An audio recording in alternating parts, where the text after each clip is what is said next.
Hey fam, welcome to Those Who Travel Meet Themselves with Michelle. Now, tell me, have you ever gone up to your parents to tell them a monumental life decision and they totally freaked out? Yeah, I know. In this conversation with Nkuli, she's going to share with us what happened when she told her parents that, fam, I'm leaving. I'm going to Asia.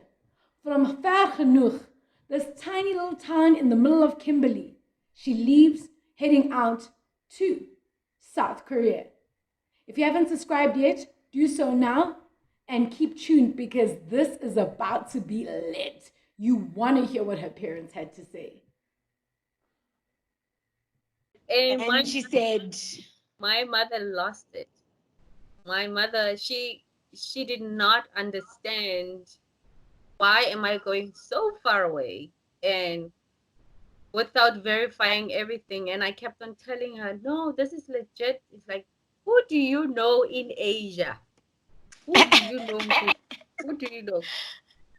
that And sounds in like true, in true yeah. African sense, we had a family meeting because they needed intervention. My family loves interventions.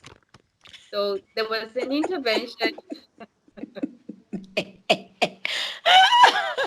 My family loves interventions. Oh, teeth. They do.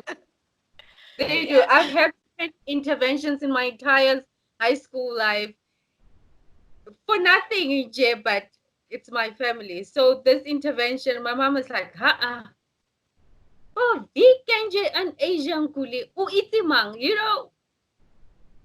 I was like, I don't know anybody, but traveling is not all about that. And my dad just said, "Are you sure? Did you verify anything?" And I said, "Yes." He said, "Okay. How are you getting there? Like they're paying for plane tickets. Like when you get there, call us." Mm-hmm. And I hopped on that plane. I went to Asia. I worked Mm-hmm. at um at a camp called Camp for the company called Camp Korea. Camp And Korea. yeah, so what they did, you lived in a varsity dorm. Yes.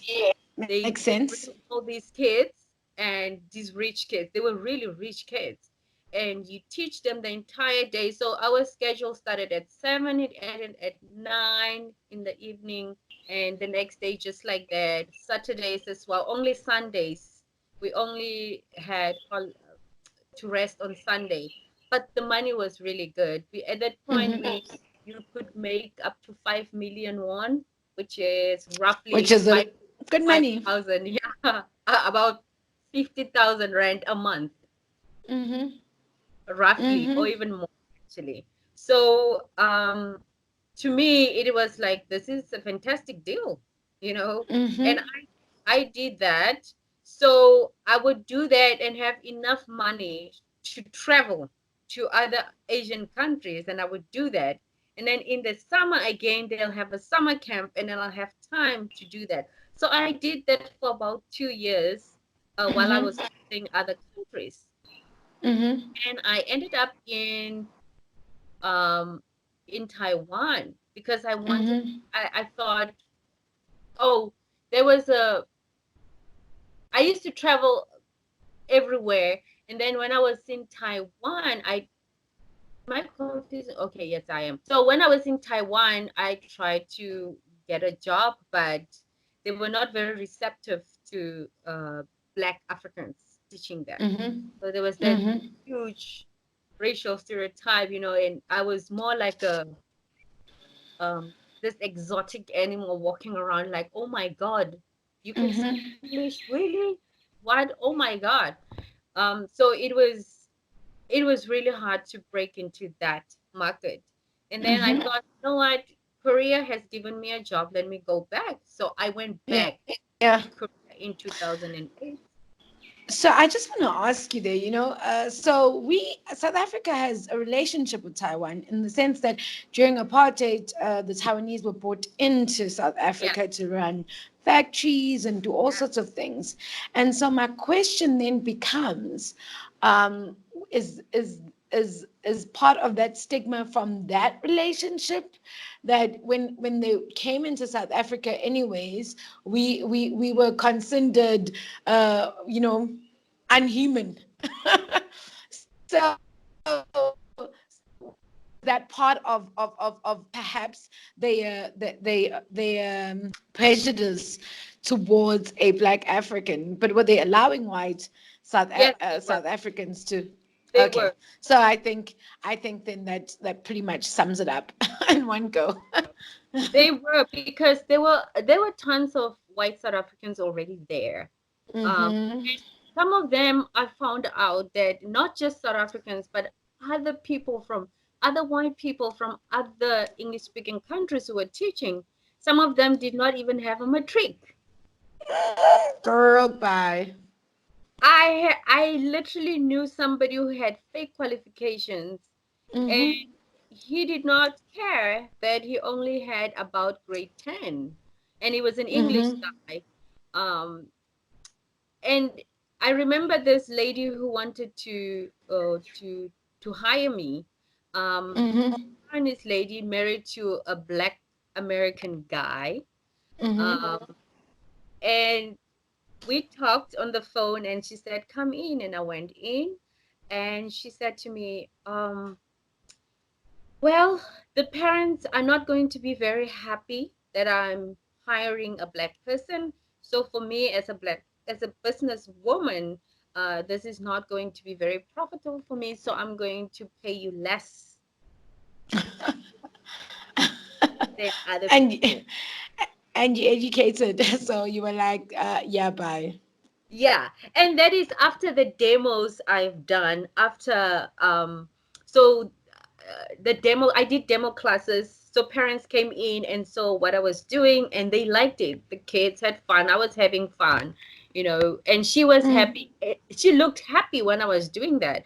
But then afterwards, she's like, "No, the parents are not going to be happy. So in order to protect myself, I have to pay you less." I'm like, "No, That's slave it's labor, okay. you know? Yeah. It's So okay." rather leave it. I would always Yeah, say rather leave it. and Walk away now. I really wanted to live in Taiwan. It was cheap. Mm-hmm. It was, I wanted to live there. I loved everything about it. But Mm-hmm. well, it didn't work out, and I went back to Korea. Mm-hmm. Korea became my So home. you said it was cheap to live there. What else did you love about it? Um, I like the weather. I like despite the racist business owners, generally the people, the mom and pops in the neighborhood, they were really cool. And Mm-hmm. for me, when I go to any country, I buy a little word book and just try to learn the basic phrases. So when they saw me in the neighborhood, I will be talking to them, trying to talk to them in their language, and they're very receptive to that. And as a result, I used to Mm-hmm. have Uma who would make me breakfast. Even if I come after breakfast time, she will have it for me because she really loved Mm-hmm. the fact that I was trying and being respectful to their culture. And I used to Mm-hmm. have all these people in the neighborhood who used to really like seeing me. And Mm-hmm. part of it was because they've never seen a black person before. So Mm-hmm. Mm-hmm. it was one of those things as well. But Yes, curiosity. Yeah. yes, yeah. But I could see myself living there, and Asia in general is a very communal cultures. Everybody's along Mm-hmm. in your face, in your business. It was something very familiar. So I was Yes. fine living there. Like E- home. Yeah, even when they had an earthquake, which I slept through the earthquake. My mother said, yeah, my Ah, mother we saw squally. the yeah, my mother saw the news on CNN, and she tried to call me. I didn't pick up, and I got a 30-minute voice note.